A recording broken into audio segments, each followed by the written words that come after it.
Hey, it's Soleil, and this is episode 131 of the Orange Pill Investor. uh, just got over 1K followers this week, and so I updated a nice little celebration. So go look for that and vote if you care, and then I'll pick something. Well, I'm sorry. Yeah, I mean, y'all will pick it. So we'll do whatever gets the most votes and then have some fun with it. So, but today I want to talk about a very good question from Sunny G. So shout out to Sunny G. This is the real question. And somebody on YouTube even gave me some flack because they were like, imagine limiting your upside in a bull market just to have very little downside protection in a bear market. And so, unfortunately, I do not have a good answer for you.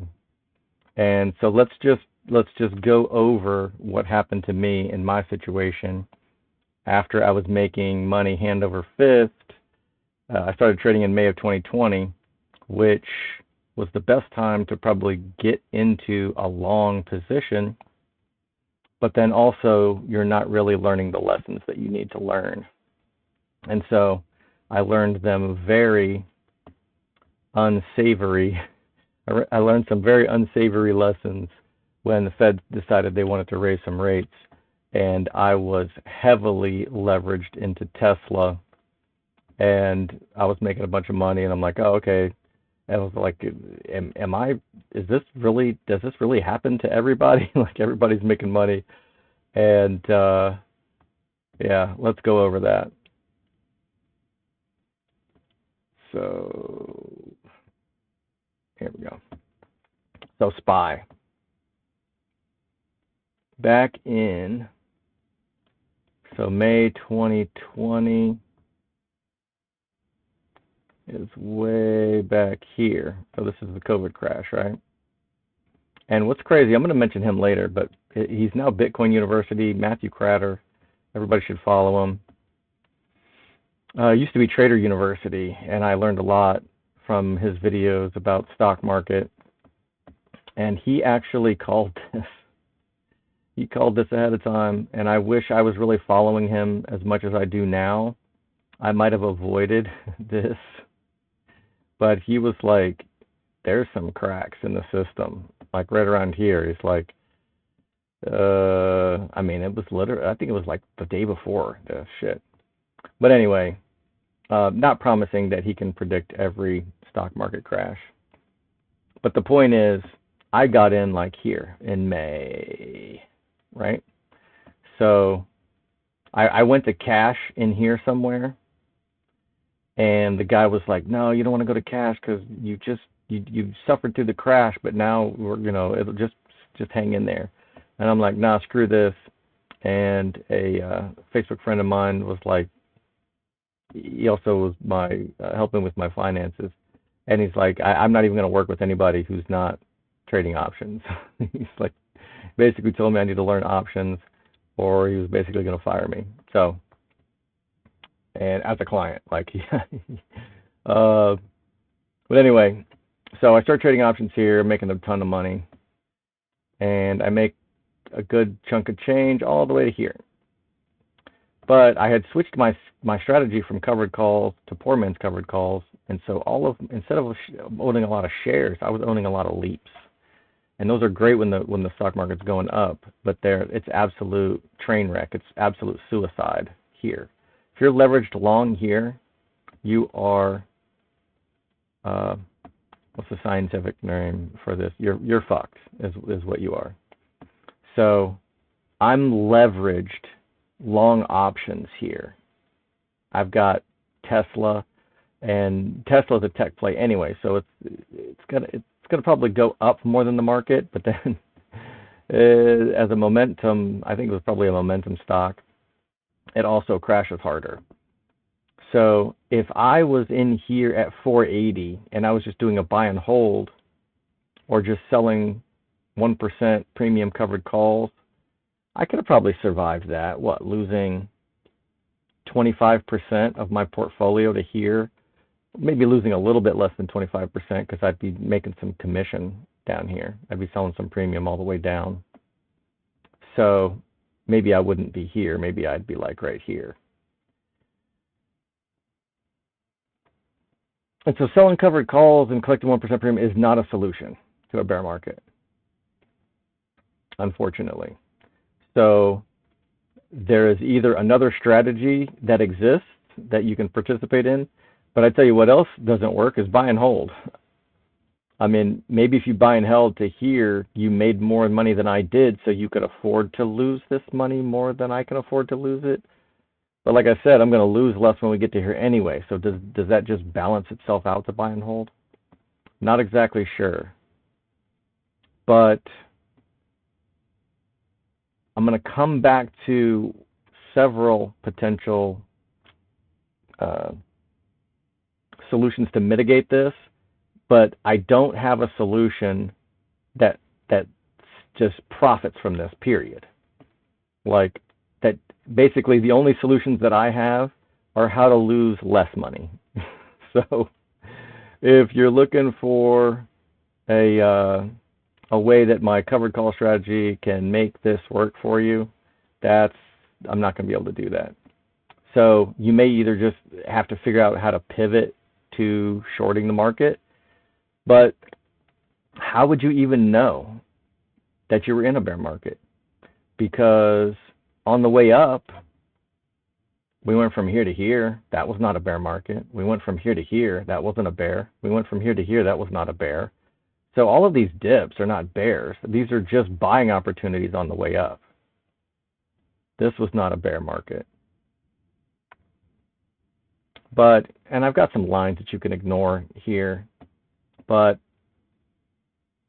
and I don't really do technical analysis other than these two things that I'm going to discuss. I mean, I can draw support and resistance line, probably. But I've got a couple of simple moving averages here.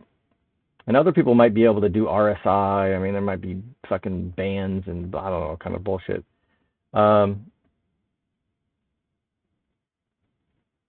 I've got the 200-day moving average and I got the 50.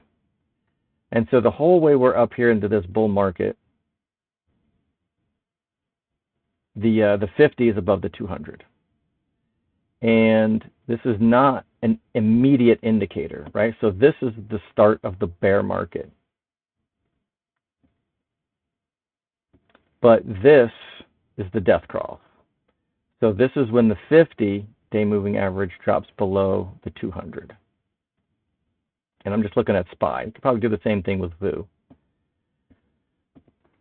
So you can't avoid this. So if you're in the SPY, you cannot avoid the 480? You can't avoid the 480 to the 445. But once you get this death cross, you can go, oh shit, this might not be a bull market anymore. And then check with the other, macroeconomic factors. So the Fed's like, okay, we're going to start raising rates. Well, that alone might indicate that we're in a bear market. The way that the market reacts to interest rates, the way that quantitative easing and just kind of the market manipulation that can be done by the Fed might be the only tea leaves you need to read. Is the interest rates holding steady or going down? Okay, we're in a bull market. If the Fed has, and don't listen to what they say, listen to what they do, because when they said they weren't going to raise rates, they raised rates, and when they said that they weren't going to lower rates, they fucking lower rates. So they're full of shit, and when it happens, that's when you need to perk up and take notice. Well, I didn't know. I'd only been trading for a year and a half. I didn't know that the Fed could come out and just step on my dick. And I thought maybe they could make me lose some money. Like, okay, I'll lose this 380 down to I'm sorry, 480 down to 350. Okay, I lose 25% of my portfolio. I can survive that. That's no big deal. And the TLDR version is, the way that I plan to protect myself from this is to make so much money that my portfolio will be so big that I won't care if I lose half of it. Like getting 1% of half will still be enough for me to just live fine and buy ribeye and pay my bills.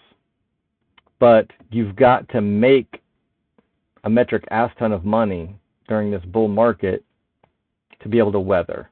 So that's one mitigation factor, is just to, and sometimes I call it reaching critical mass. Like once you're able to buy extra increments of 100 shares per week in something, now you're not just getting 52% returns, you're getting 67% returns because it turns into a compound interest formula. And so when I say you're making 52% returns, in this bear market, you can make 52 to 67% returns on the premium collected, but your overall account is still going to go in the shitter. So if you lose 25% of your entire account, you're just going to be making 52% returns on this number. It's not going to make up for this. You're going to lose more than you gain. However, going from here to here, you're still going to be able to accumulate 67% more shares than you had when you were here. It's just not going to be able to make up for this overall loss. So I'm not saying that you can compensate for a bear market by selling covered call, unless potentially you were just super, super aggressive with it, and you're not collecting 1% a week. Maybe you're collecting 5% a week or 10% a week. Maybe. But if you do that, you're also not going to be able to profit off of these rallies. So maybe you just have to become an absolute sniper and you're just selling aggressively here. And then once maybe you recognize, okay, there's some support here, then you just stop selling covered calls here, or you sell them for very little premium and a lot of upside. And then, maybe you get aggressive again or something. I don't know. If you can figure that out, you'll probably be a better trader than I am. But to me, this is unavoidable. So I don't have an answer for you. I wish I did. However, here's the mitigation strategies. So definitely don't do what I did, which was be levered with long options here. At least your shares are only going to lose their share value. But if you're long options, if you're doing poor man's covered calls, those will absolutely evaporate. They will just disappear like a frickin' mirage. And from May 2020 to here, I tripled my account. And I thought, okay, this is easy peasy. Everybody's making money. And then from here to here, so it took me a year and a half to triple it. It only took me from here to here, what is that, 9 months? It took me about 9 months to lose all of my profits back because I was leveraged. If I had just owned shares, I would have only lost 25% of my value, not 75%. So all that work, I gave it all back to the casino in 9 months. And I kind of went back to the basics. It's funny because I went back to selling covered calls, but then in this bull market, I probably would have made more money selling the poor man's covered calls. But that's fine. It's really. And why does this? I screwed up my chart here. Let me go 5 years, 1 year. All right.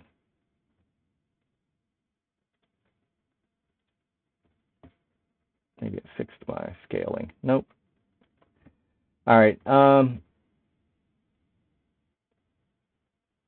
So what can you do? You can not be in the market at all, but that doesn't seem like a strategy because inflation, if inflation is still red hot, then your cash is disintegrating as well. You can own Bitcoin, but at the end of the bull cycle, will there be an end of the bull cycle, or will Bitcoin just keep going up forever, or will it crash again for an 18 months to 2 years like it has done, 3 times in a row? I don't know. So I don't know if going, selling stock assets and just getting into Bitcoin and not selling covered calls is the way to go. But one thing that does make sense is eliminating all leverage. So when I'm just making tons and tons of money, I want to be removing margin. I want to be removing debt.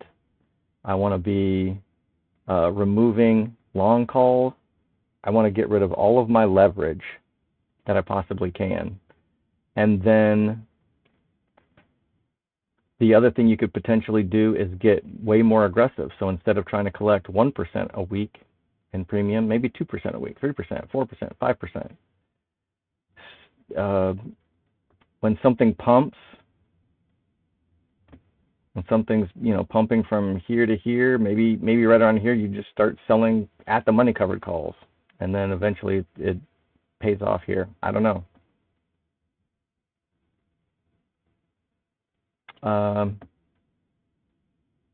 But the other thing is that the SPY and the index funds are a little bit, they're still going to suffer from a bear market.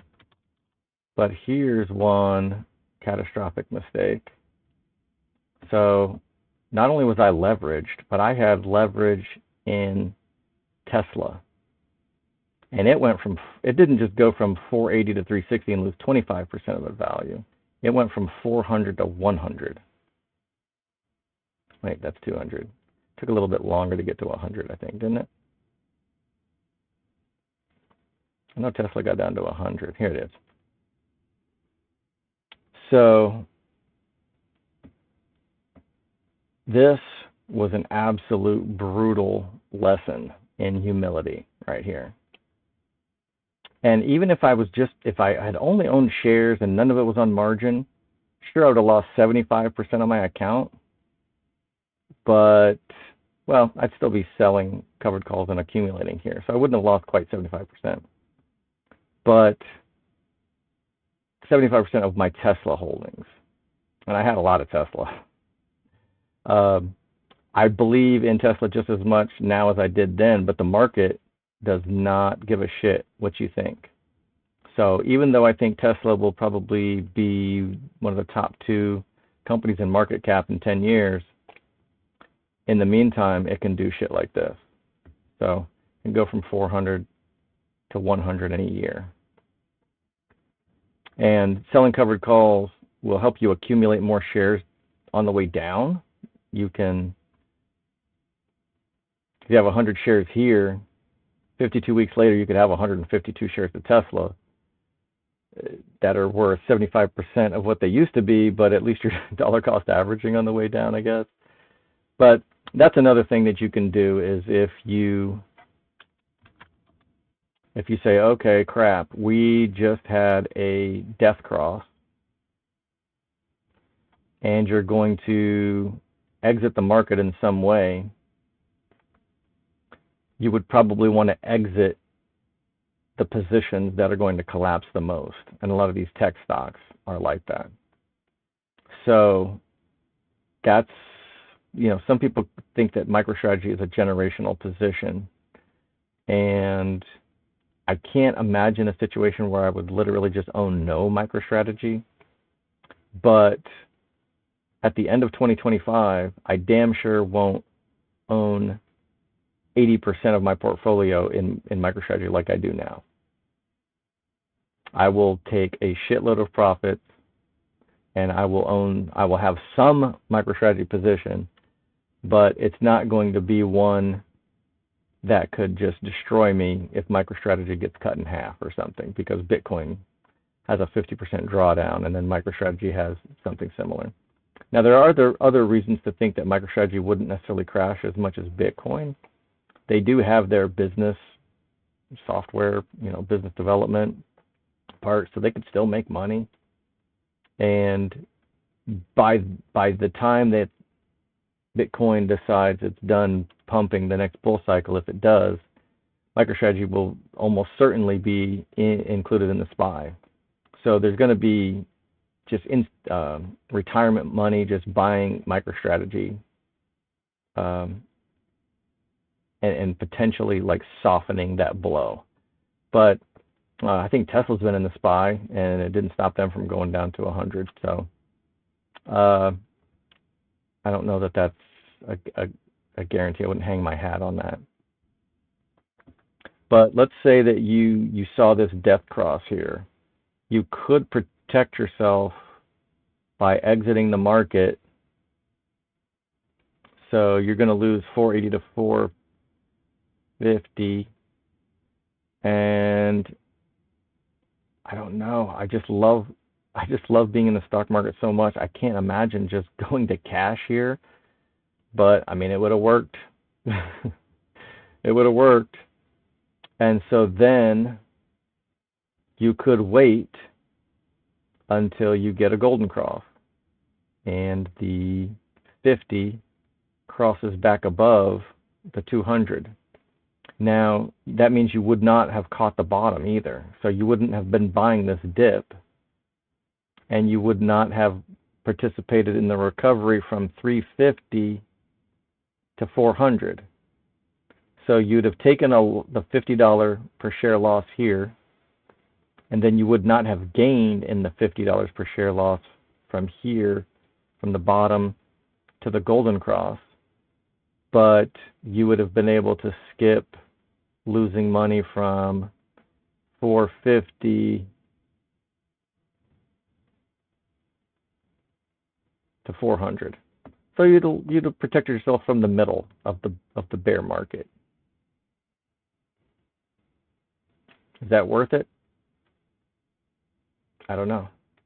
It might be enough to just get rid of margin, get rid of all debt, take profits. If you've been saving money to buy a house, buy a frickin' house. If you've been saving money to buy a Cybertruck, like myself, do that. Maybe this is when you start to replenish, and you get your shit hits the fan orders and affairs in order, and you get 6 months of food ready, and solar power, and whatever, ammo. Get ready for the zombie apocalypse. And then maybe you can jump back in the market when the 50-day crosses back above the 200, and then it's game on again, and you can profit from 400 up to whatever, 530, where we're at right now. So step one is, would you even recognize that you're in a bear market? Because the only way that you can protect yourself from one is to know that you're in one. So is this death cross a reliable technical analysis? I don't know. It worked in this case. I think it's worked in other cases. But there can be some fake outs too. Like, I mean, this comes close. Like, okay, was this a fake rally, and then it goes down again and kind of got close to the 50, got close to the 200, and then, nah, just kidding. So there's no way to protect yourself fully from this stuff. But maybe here, if you said, oh, okay, we're in a bear market, I don't really buy puts, but I mean, I guess if you know how to short the market, if you're savvy enough to start shorting the market here, I guess you could do that. Credit spreads might work. Call credit spreads, so that's a bearish credit spread. So here's the good news, though. In a bear market, implied volatility is going to go up. The VIX is going to go up. So that means premiums will be higher. So this is actually the best environment for an option seller. So if you can just, I don't know, sell call credit spreads and get really aggressive with your covered calls, you can make a bunch of premium here. So maybe that's the play. I wish I had a better answer, but I think if I can restate my position, it would be, can you actually recognize that you're in a bear market? Can you put this death cross together with the Fed raising interest rates and all hell's breaking loose because there's another virus, or, you know, who knows? If you can figure that out, you might be able to take advantage of this.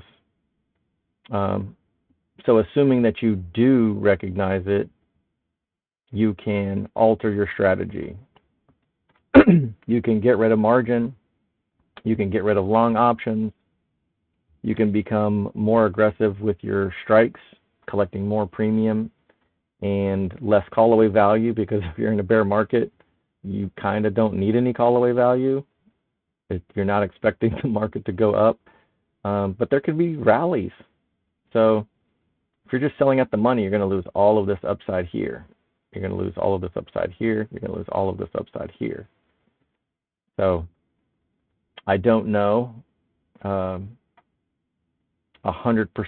way to mitigate this damage, but those are some things that you can do. Is just get really aggressive with your strikes.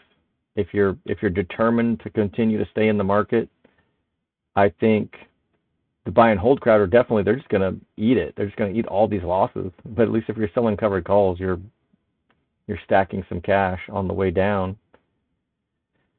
And maybe you don't buy shares here. You're just selling premium, stacking cash, or buying, stacking sats or whatever. And then when you get to here and then you get the golden cross, maybe you use all that dry powder that you accumulated here, and this is when you just go ham. You just get really aggressive with buying shares again here. And then you start building in some call away value again, and just ride it all the way back up. All right, so thanks again, Sunny G, for an excellent question. I will be thinking about this quite a lot, because if Bitcoin bull cycle ends at the end of 2025, it's going to be interesting to see if the rest of the market is still in a bull market. And if so, I may just be exiting a lot of my MicroStrategy position and going all in on Tesla or something. I think Tesla's probably 20% of my portfolio at this point. And maybe this will flip. Maybe end of 2025, I'll be 80% Tesla and 20% MicroStrategy. I think by end of 2025, they'll probably have FSD sorted out. They might have their factory for the 25K vehicle figured out. They might be ramping Cybertruck by then. They might be ramping semis by then. So the sentiment for Tesla by then could be completely reversed. And so maybe that'll just work out. Maybe the investment gods will hand me the perfect decision on a silver platter. A guy can dream, right? So, all right. Thanks again for the excellent comment, Sunny G. Thanks for 1K followers.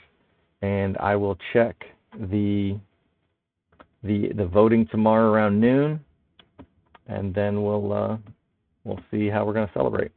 All right. Be good, y'all.